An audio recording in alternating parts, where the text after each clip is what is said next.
everybody. My name is Rini. I've been Ingrid's helper for, I think we figured out about 14 years. And I want to welcome you and thank you so much. I know some of you came from a distance, and Ingrid really appreciates this. I really do.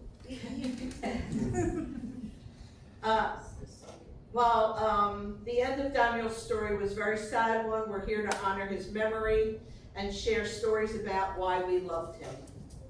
You're going to hear memories and thoughts from Karen, his longtime girlfriend, his son Chris, his cousin Marion, and his friend Margaret, as well as readings from the heartwarming condolence letters that Ingrid was so grateful to receive.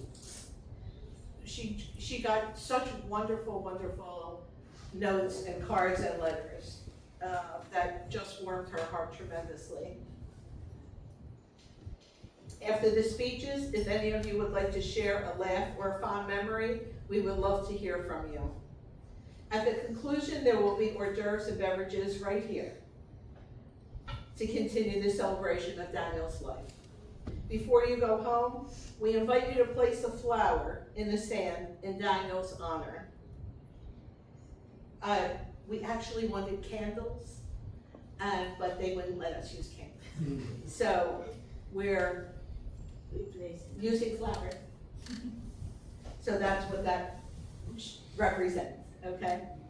I will begin reading. I am going to read the words from Karen, who is Daniel's girlfriend, who asked me to please read these words for her. It's called The Specialness of Daniel, which I love it already. Daniel had a keen analytical mind, void of superficiality. He had a deep curiosity about the bigger questions, including the nature of reality and the purpose of humanity. He would delve into the depths of an issue and refuse to accept common understandings of things. With an open-minded listener, he'd expound on matters important to individuals, our species, and our planet. He loved to mentor young people who are hungry for such wisdom. As an election official, he derived great satisfaction from seeing what college students excited about their future and encouraging them to fight for what they felt was right. It is often stated that the personal is political. Daniel made his political beliefs personal. These beliefs included that people, being interconnected, are obligated to share one another, to care for one another, excuse me. Over 10 years, he enthusiastically supported the health of traumatized and recovering people, including a blind woman, by teaching them the skills of Kung Fu. He did this on a voluntary basis, contributing his own funds to keep the school afloat. In this and other areas, Daniel was a natural and generous mentor. He often highlighted people's talents and abilities in a way where it was clear that he was proud of them. He also provided incisive, honest advice on how they could improve their skills or self-preservation. He had a deep-seated respect for hard work, struggle, and the dignity of all people, even those who are commonly overlooked. Daniel was democratic in the deepest sense of that word, believing that all people have value. He could see talent, character, and beauty even where others could not. For example, during a visit to a homeless section of his city, he was impressed with a woman's maternal tenderness when taking care of others in her makeshift family after a lucrative bout of prostitution. He was moved by a brain-injured man's brilliance, despite the fellow's broken speech, jagged movements, and bizarre gestures. He saw honesty and dignity in a cancer-stricken neighbor who spent his last months of life taking risks with dwindling health. He often lived by the adage, "There but for fortune go I." He asked where his vision and kindness came from when asked. He described the many times his brother brought him to the bedside of disabled people in his youth. Daniel had a deep sense of loyalty and protectiveness towards those he loved. He gave thoughtful, practical gifts to benefit people's health and well-being. When I had eye surgery and had to lie flat on my back for 24 hours, he provided a device to suspend books over my head. When I had mosquito bites but was afraid insecticides would poison my dogs, he provided a non-toxic potion. Over the years, he's provided an arsenal of socks, COVID masks, medicinal tinctures, and air filters. Through Daniel, I was enveloped in a warm shawl of concern in all seasons. Daniel was not materialistic. He viewed money as a way to care for others. He did not expect people to ask for help. Rather, he intuitively sensed the person's need and took immediate action. Expecting nothing in return, he'd pay a friend's rent, phone bill, or car payment in the blink of an eye, rescuing them from desperation without compromising their pride. I always admire this about Daniel, since he embodied the highest levels of Maimonides' hierarchy of charity. In sum, Daniel brought a unique blend of intelligence, awareness, generosity, loyalty, and compassion to this world. To the best of his ability, he demonstrated his values in acts of service. While Daniel would chafe at any mention of organized religion, his unique spirituality was apparent to everyone who knew him. Many of us had benefited from the luminosity of his spirit. And Karen, could you just raise your hand? That's Karen, who wrote that. I'm just her voice. And now we're going to hear from Chris, Daniel's son.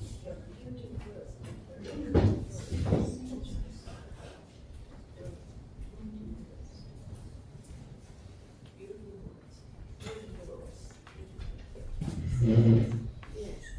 And this is my grandson. Hello.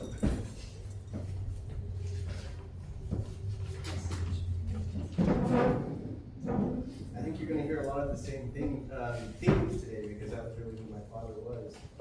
We can't really hear you. You can't hear me? You need the microphone? So, is the microphone on? Is the microphone on? I can speak louder. Okay. Yeah. Anyways. My dad is a difficult person to sum up in words. Once you met him, you got it immediately. He was charismatic and engaging, and his enthusiasm for whatever topic was on his mind was infectious. But I never really got to meet him like that. In fact, I never really met him at all because I always knew him, even before I had a concept of who I was as a person. So a lot of what he means to me goes back to a place before language that I can only look back at now and try to put into language. And when I do, I'm using the same tools he gave me when I was very young. To me, my father was and is the foundation from which I try to make sense of the universe as a thinking and feeling person. My earliest memories of my dad are of him explaining the world to me. I was a thoughtful and often overly serious child who wanted to understand why things were the way they were. Like a lot of kids, I wanted to take a chaotic and confusing world and try to make sense of it. He always took my questions seriously and tried to explain things in a logical, rational way. He never talked down to me and never gave me overly pat or dumbed down answers just because I was a kid. I always appreciated this because it made me feel like a person. Just because I didn't know something didn't mean that I didn't have the capacity to understand it. I think this came naturally to him because he had a lot of the same questions himself. People tend to ignore the questions that children ask because they are the kinds of things that adults have learned to stop asking themselves because there are no easy answers, or that's just the way things are. But my dad always tried to get to the heart of things, to see the universe as it actually is. And the way he showed his love for me in its purest form was to help me engage the world at this level. A lot of my childhood memories of my father, are of him taking me places and showing me things. We'd go to the tide pools along the coast of San Diego, and I'd poke at the sea anemones and watch them close up, their rubbery tentacles sticky against my skin. He'd explain that the sticky feeling was because they were injecting me with poison barbs to try to paralyze and eat me, a fact which thrilled and delighted me. He'd tell me about all the life in the tide pools and how it waited for the water to wash over it so it could filter out the nutrients. It gave me a sense of how big the world was in its most minute details, but also knowable. You could unfold these worlds within worlds and understand them. My dad was always fascinated with fractals, and this is something he passed on to me as a young age as well. These intricate shapes that curled in on themselves in infinite repeating patterns. So much complexity, and yet they could be described with a relatively simple set of mathematical rules. This formed the basis of how I think about and try to make sense of the world to this day. When I was older, he would take me on hikes to Torrey Pines. By this time, I was very much an indoor kid, and hiking wasn't necessarily my idea of a good time. But I enjoyed spending time with him, and it gave us the opportunity to talk about anything and everything. He'd tell me about how erosion shaped the sandstone cliffs, and how the wind blowing off the sea stunted the growth of the pines so that they looked like perfectly sculpted bonsai trees. One time I remember looking at the shoe prints left by other hikers on the sandy trail and noticing a particular tread pattern that stood out from the rest. He pointed out the next one, and it became a game, following the trail of the footprints as it descended from the cliffs down to the beach. At certain points, the ground was hard and didn't register anything, but further along, there would be more sandy soil and we could pick up the trail again. Eventually, we made it to the beach, and after walking along it for a while, we saw a woman sitting barefoot on the sand with her shoes next to her. My dad asked her if we could look at the bottom of her shoes. Kind of weird thinking about it now. And it was the same tread pattern we had seen all the way down the trail. This always stuck in my mind because it showed me that the universe was intelligible, that what often seemed random could be understood if you looked closely enough and you paid attention. And I still hike today, and that's from that experience. So I appreciate all the complexity in nature. And in thinking about what I wanted to say today, I thought back about Alfred's memorial. And I remember something someone said at that memorial. And it was that although he wasn't religious, he was very spiritual. And this is true of my dad as well. There was a spirituality that was tied to the everyday and the ordinary, as well as the cosmic and the sublime. Nothing was too small or too big to consider and care about deeply, and he cared about all of it. My dad was one of the most earnest people I've ever known. Everything mattered. I know this because we talk on the phone about it for hours. Conversations ranging from computers and technology to politics, cosmology, philosophy, and everything in between. After I got off the phone, my wife would ask me what we talked about, and all I could do is shrug and say, everything? And at the center of all this were human beings, because humans are an expression of the universe, integral to it and inseparable from it, the point at which it turns inward and comprehends itself. People mattered to my dad, the people he knew and loved, and humanity in general.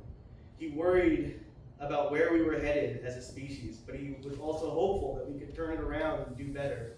He saw value in all kinds of people and could be so generous of them.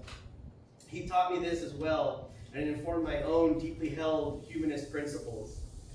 My dad introduced me to a lot of philosophical ideas from a young age, seeds that continue to bear fruit years and years later.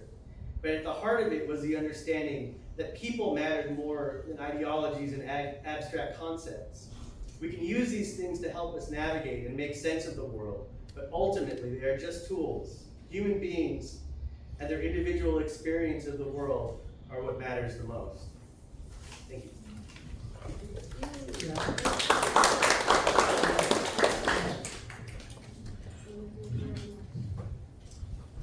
Okay, hold on one minute.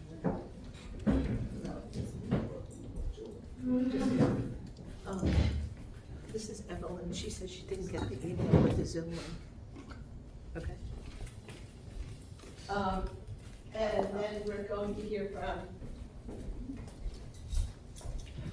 from Marion. Marion is Ingrid's nurse. I'm gonna say niece, myself. and therefore Daniel's cousin. Exactly, I'm the daughter of Ingrid's sister, Sarah, and I'm married. And my son is somewhere else. And photo from when we were children, because we were together when we were children, not so much as adults. So I cannot say so much about Daniel as an adult, but I will too. I just want to share a small, silly incidents from our childhood. Because, yeah,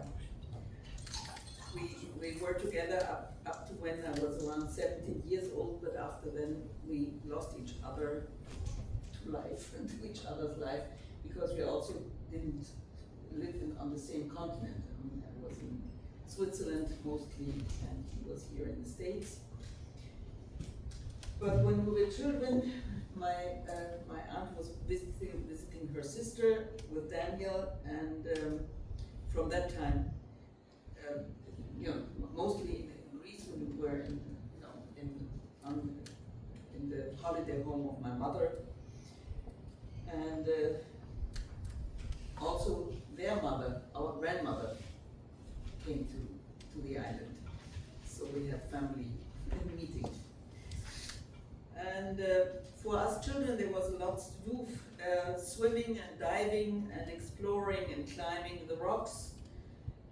There were a couple of dogs too, and a donkey to ride on. As neither Daniel nor I had siblings, at that time, we considered each other brother and sister for that time. We even wore the same clothes, little shorts and a shirt with equal pattern, and we were very proud of ourselves. From time to time, we had ideas that were not appreciated by our parents. As I was 4 years older than Daniel, I had to take the responsibility. So one night, our parents went out for dinner, and our grandmother was left behind to watch over us.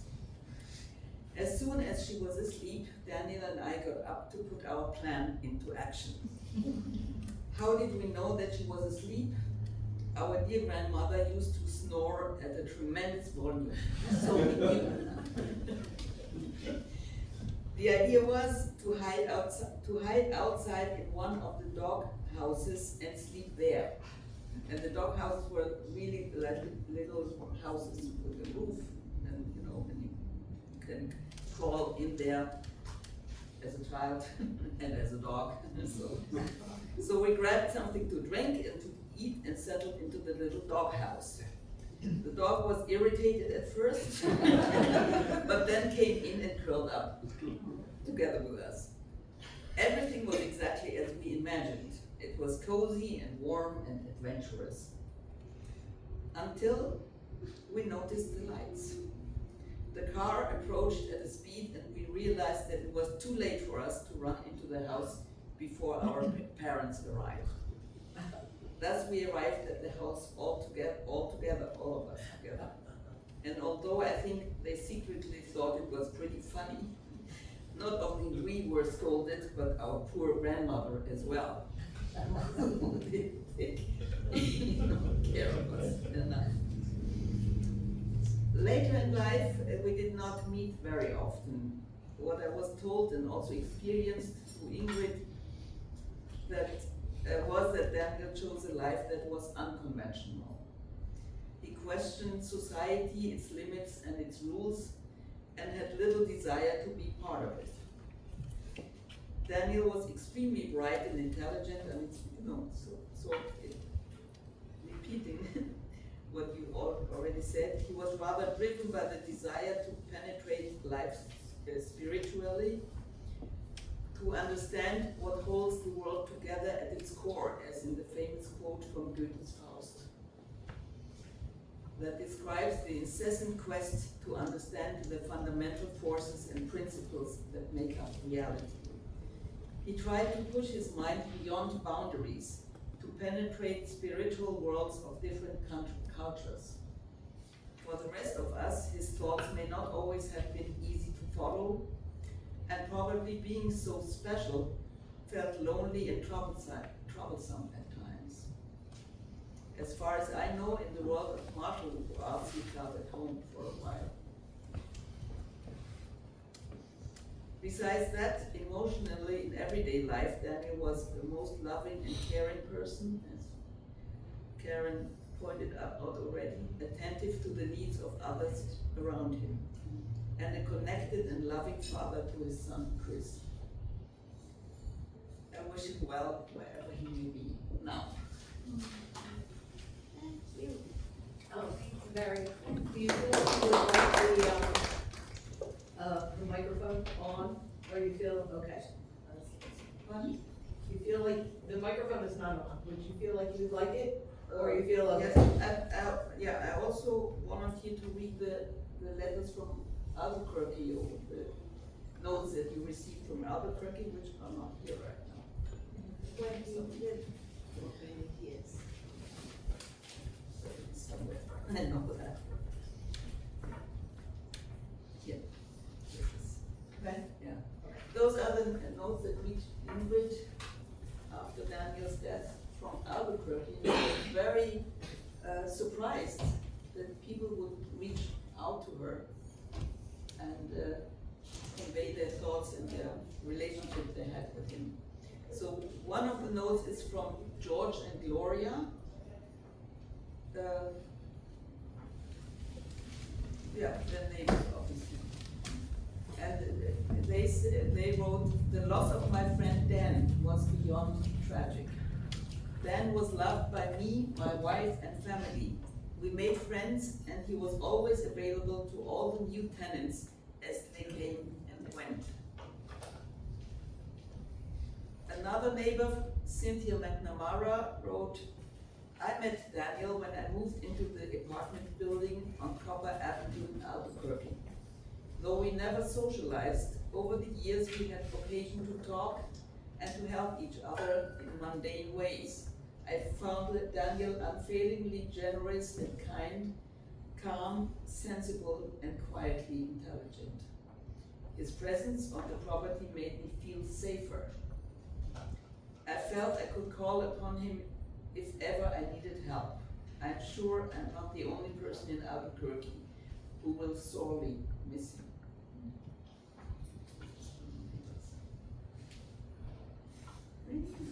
Was Margaret? Or, yeah, is it Margaret? Yeah.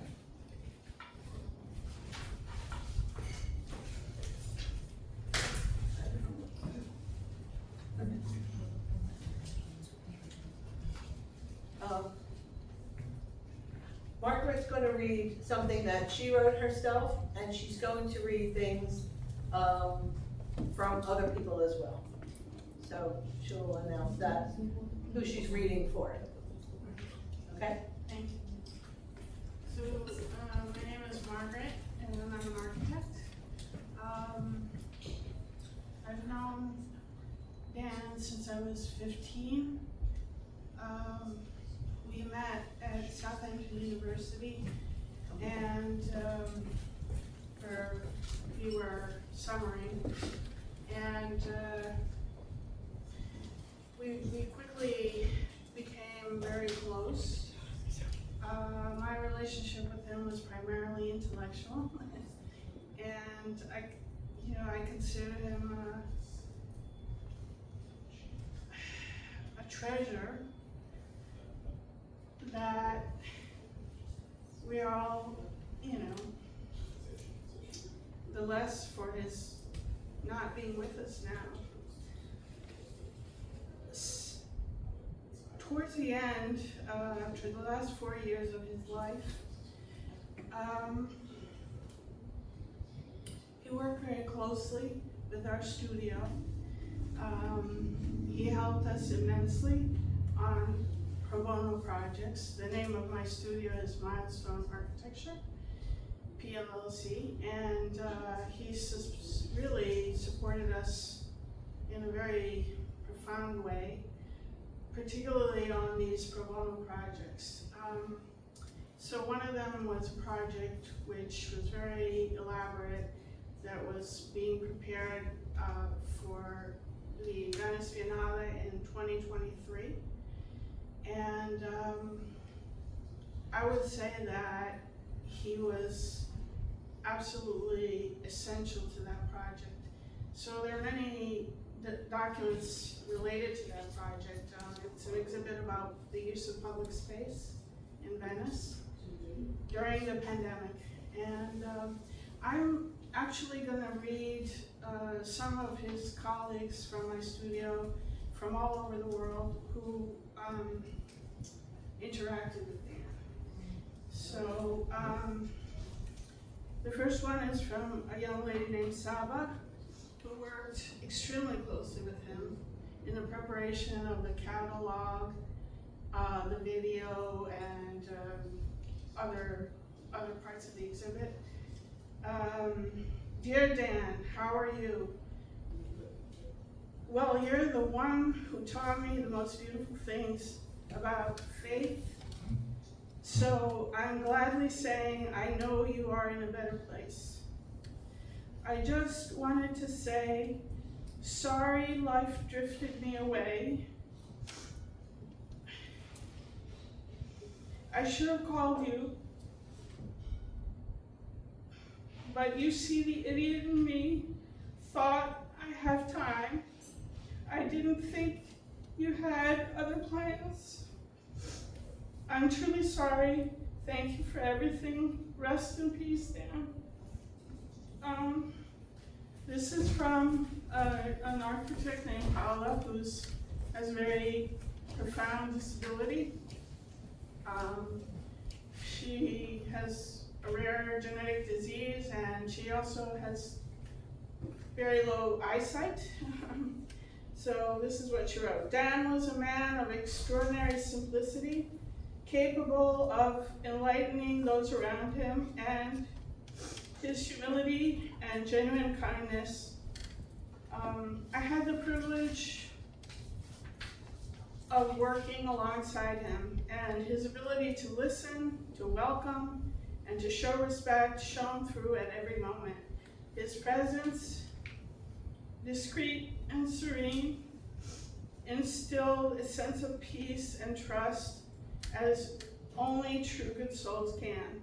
Remembering him means preserving a precious example that true greatness lies in silent gestures, in sincere gaze, in the gentleness of the heart. This is the third one from an Italian architect who was deeply involved. His name is Giuseppe. He lives near Naples. In memory of Dan, my knowledge of Dan is limited to the time we worked together on the Venice Mass 23 project. For me, it was one of the first experiences working in an international, multidisciplinary team that was trying to coordinate using this global network we know as the internet. Dan was one of the key members of this team, and it was also thanks to his professionalism that the project was completed. He was a true hub for collecting and sorting information and data, which was no easy task. A fundamental role in a team like ours, very diverse, made up of people from different backgrounds, who managed to communicate with each other, thanks in part to Dan, as if they were all sitting together at a bar having a drink. This was Dan. I remember once, after I sent him dozens of images of my work, he wrote something like, "Thank you, Giuseppe. Every time you send me one of your drawings, you make me dream." This moved me, and I thought, only those who are beautiful inside can recognize the beauty in others. And in their work, and acknowledge it without shame. That is what I thought. Yes, Dan was truly a beautiful person. Hugs, dear friend, Giuseppe. Okay, and Michela is a professor who taught at NYU and at Ca' Foscari in Venice. I never met Dan in person, only online during the preparation of Venice Mass 2023 exhibition, and then later when we worked together on the catalog of the exhibition. He had a beautiful soul that reflected on all of us. He was the person who calmed me down when I was worried about time schedules, about fixing mistakes. He always had the right word, the right moment. I miss him dearly. And this last one is from my friend April, who I worked with ages ago, but we maintain a relationship. She knew Dan. I think she met Dan in a similar way. So she met Dan, I think, at one of the family events. And I'm just recalling that when I reconnected with Dan recently, it was thanks to Karen and Ingrid. So I think it was her 90th birthday. And that's when we reconnected. So anyway, this is April. She lives in Canada. I learned of Dan's existence decades ago through a cherished mutual friend, Margaret Matz, someone who I consider extended non-blood family.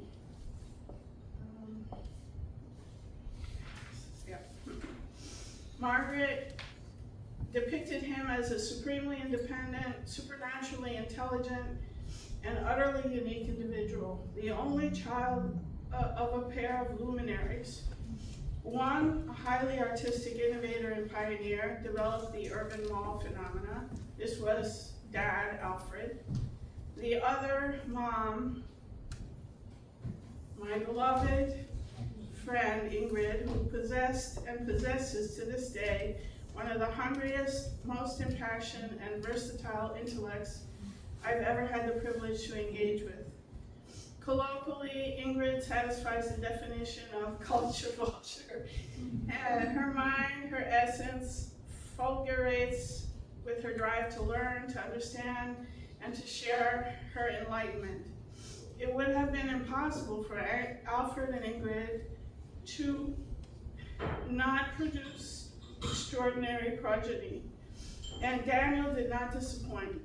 Dan's great arguable flaw might have been the extent of his uniqueness, a characteristic that frequently partners with isolation and loneliness, which is not to say that he lacked allure, quite the contrary. Dan's personality could be as scintillating, inviting, and engaging as his brilliant mind could be. He could entertainingly hold the attention of a single soul or a gaggle of individuals. In other words, he could be the life of the party, and he frequently was. So Dan transcended or broke through the barriers and borders inflicted by his singularity and deep sensitivity, and he had a number of significant allies, friendships, and more. In the wake of the legendary build-up, I finally met him in 3D during a fateful gathering of disparate friends for a Thanksgiving celebration. This meeting was the catalyst for a period of deep and problematic emotional entanglement between Dan and myself. This meeting of two complex and in a certain ways injured souls did not have a happy conclusion, but it was most enriching, frequently exciting, and I was gifted with the lifelong friendship of Ingrid, another stellar human being who I also viewed as extended non-blood family. And I think I'll leave it at there because I think that one page is missing. Sorry. Oh, maybe not. Hold on. Sorry. I apologize. This is pretty crazy. Yeah. Okay, so Dan and I had certain internal features in common. I have an overload of empathy for him. We hadn't contacted each other for decades, but Ingrid kept me apprised of his progress, his pitfalls, his triumphs. I was at a point where I might have welcomed reconnecting with him, but I and those closest to him are left to speculate about what drove him to the point of no return. Thank you. Thank you. Thank you.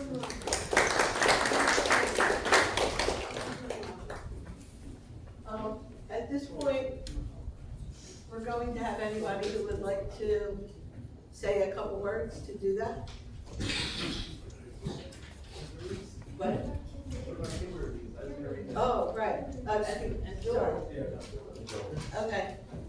This is Joel, who was a friend of Daniel's a long time ago. And we also have a letter that we're going to read from somebody who sent to Ingrid. Look at this picture.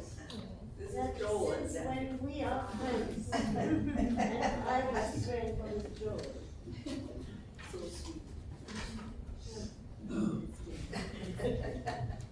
Ready?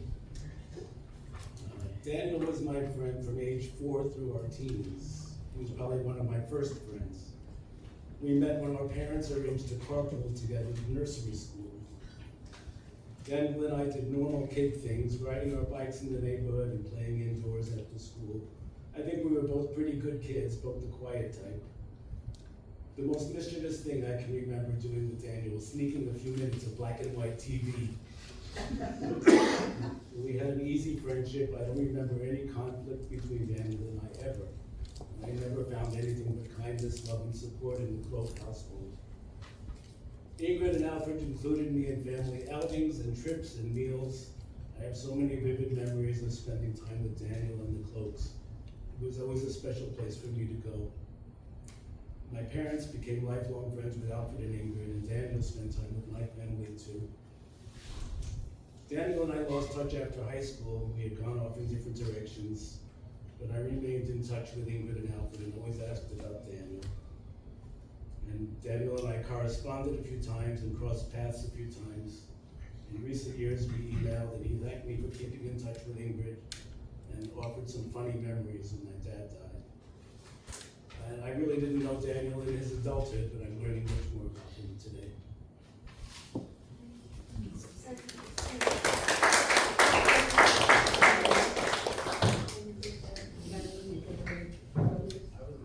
Oh, you're good. It's up here.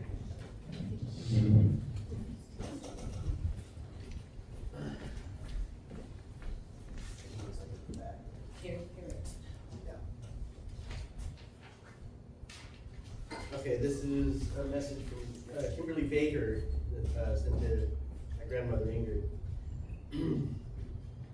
Dearest Ingrid, I'm sorry it has taken so long for me to write you. Unfortunately, I had a few losses of my own, and life kept getting in the way. I just wanted to take a moment to share a few memories and thoughts about Danny, because he truly left an impression on everyone who knew him and on me. I met Danny when I lived in San Diego and we became friends. We would meet by the beach and share stories and talk about everything under the sun over coffee. He was such an intellectual, and I loved listening to his ideas and perspectives on things. He often spoke of you and would tell me how impressed he was that you were still driving everywhere and going to many luncheons with your girlfriends. He spoke fondly of his father, who was an artist, if I recall. He shared stories of growing up in the city and of his previous life with his ex-wife Maggie, and especially talked about Chris. He was so proud of Chris and shared his hopes and dreams for his life. I moved back to New Jersey, but we always kept in touch. At one point, I believe he was living in Brooklyn, and he came to see me here in New Jersey twice. He met my sister and my brother here, and they really appreciated the person he was and thought highly of him. They too were very saddened to hear the news. He then moved away to New Mexico. It seems like no matter where life took him, whether in the city or later in New Mexico, he carried that deep, thoughtful spirit with him. He was one of the most analytical people I ever met, someone who not only thought a lot about things, but felt them very deeply too. You could tell he really cared about the world and the people in it. He also had such a strong sense of justice. I remember how passionate he was about political activism when he was working on different campaigns. We didn't always share the same beliefs, but he wasn't afraid to have tough conversations about what mattered, whether it was civil rights or just looking out for others in general, or just considering other points of view. While in New Mexico, he was very involved with Kung Fu. He did that for many years, and it seemed like a good outlet for him. To me, it had felt like he had found a like-minded tribe out there. We would always text and remember each other's birthdays and holidays. and at holidays. As the years went on, the phone calls became less frequent, but when we did talk, it would be for hours, and the conversation was as though all the time had not even gone by. I think he also has a few girlfriends out there, but I don't recall their names. Most importantly, there was a real kindness and empathy to Danny. That's what really made him special to me. And like many of us, he sometimes overthought things and carried a few regrets. But at his core, he was someone who wished to make the world a better place.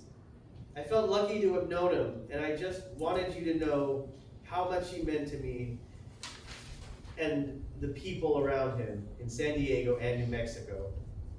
His spirit, his heart, and his friendship will always be remembered. I am so very sorry for this heartbreaking loss for you. I wish I would have known what he was going through so I could have helped him get through it as I had in the past. He always told me that I had a unique ability to sense whenever he was struggling. He called me his guardian angel because we would talk for many months. Because we wouldn't talk for many months, and then I would call at the right time. I was happy to be a friend and listen and help him get through it. Please know that he spoke of you and your late husband often and with great reverence, and that he loved Chris so much. I wish there was something more I could say to make the heartache less. None of it makes sense to me. That's it. That's lovely. Isn't it lovely to receive from somebody that I never knew and he never told me about? And that was very much what I found out after his passing, that he had so many human bonds, deeper relationships with people that were glad for having him. And I didn't have that with him, but to have found out that he had it made me very, very glad and made him more dear and making it not easy to cope with his non-existence. But on the other hand, we didn't even see each other very often. And that he played such a role for you, and that you are here makes me very happy. And I'm not a speaker, as you can tell. I'm sorry for that. But my feelings are genuine, and I care and love for you to have come to this event. And I thank you. For those of you on Zoom, Ingrid was just speaking, and that's why you maybe weren't hearing anything happening at all. And now we were just gonna ask if anybody had any words that they wanted to say. Yes, A lot of the people that are here didn't really know Daniel. They are really here because, for Ingrid, to give comfort to Ingrid for her loss. And so, a lot of you will not have Daniel's stories in particular. I wanted to tell you at home that this Zoom will be on a permanent link. And so if you miss things or you wanted to watch it at a different time, you will be able to. And thank you for coming, everybody. thank you.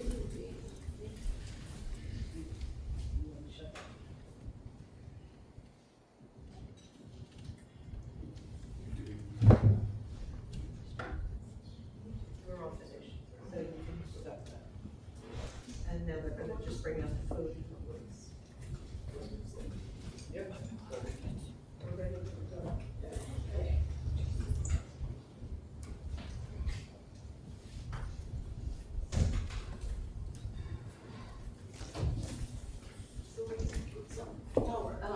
Deanna, come sit here with me.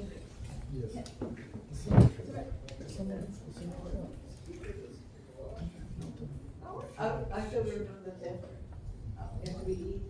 That's what you meant to say. Yeah, we can put music. His son, Chris, has recorded some music that he knew his father like, so that's the music that you're going to be hearing. Here, sit here. Yes, sit here.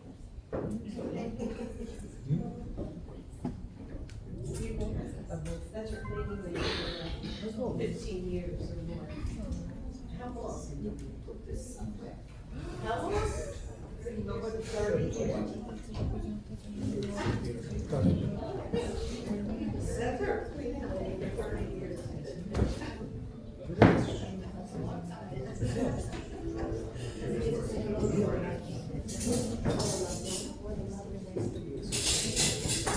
I don't know, is there a? Yeah, there's